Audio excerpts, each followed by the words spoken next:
Blender में rain effect create करने के लिए सबसे पहले हमें दो प्लेन्स को ऐड करना होगा। तो सबसे पहले मैं इस डिफॉल्ट क्यूब को डिलीट कर दूंगा एंड यहाँ पर एक प्लेन को ऐड करूंगा।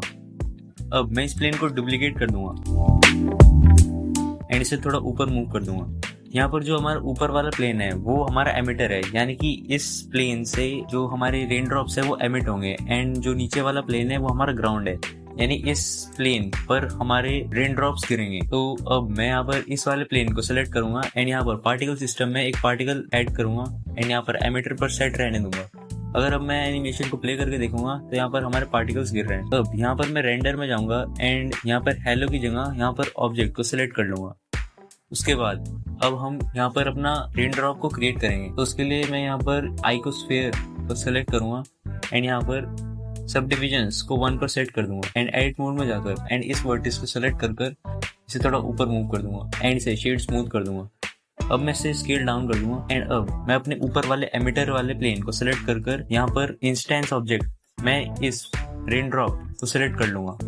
अब अगर मैं एनिमेशन को प्ले करके देखूंगा तो यहाँ पर हमारे जो रेन ड्रॉप्स हैं वो गिर रहे हैं। यहाँ पर काफी सारी सेटिंग्स है। यहाँ पर इन सेटिंग्स में हम नंबर ऑफ रेन ड्रॉप्स को चेंज कर सकते हैं। अब मैं इस रेन ड्रॉप को सिलेक्ट करूंगा एंड इसे हाइड कर दूंगा। इसके बाद मैं यहाँ पर अपने इस ग्राउंड वाले प्लेन को सिलेक्ट करूंगा एंड इसे स्केल अप कर दूंगा। अब मैं टैब दबाकर एडिट मोड में जाऊंगा एंड इसे सब डिवाइड कर दूंगा।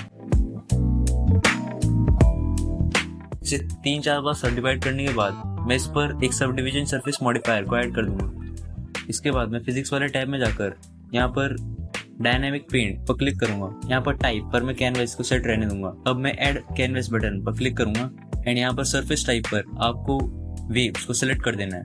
अब मैं ऊपर वाले प्लेन को सिलेक्ट करूंगा, इस पर भी एक डायनामिक पेंट प्रॉपर्टी को ऐड कर दूंगा।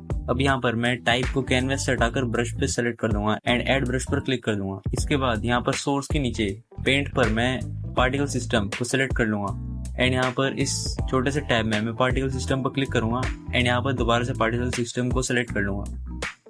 अब अगर मैं अपनी एनिमेशन को प्ले करके देखूंगा तो हमारा जो नीचे वाला प्लेन है वो रिएक्ट कर रहा है हमारे रेन ड्रॉप से। अभी मैं इसको शेड स्मूथ कर दूंगा। अब मैं नीचे वाले प्लेन को सिलेक्ट कर यहाँ पर अपनी वेव्स को एडजस्ट कर लूंगा।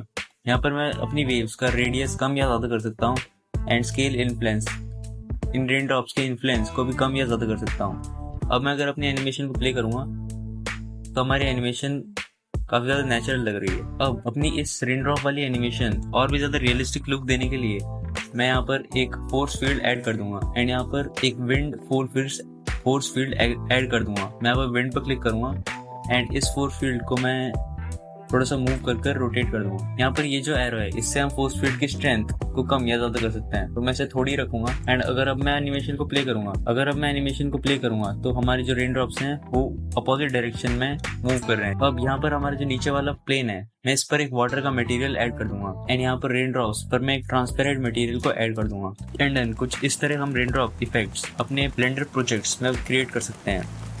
अगर आपको ये वीडियो पसंद आई तो प्लीज़ हमारे चैनल को सब्सक्राइब करिए एंड इस वीडियो को लाइक करिए।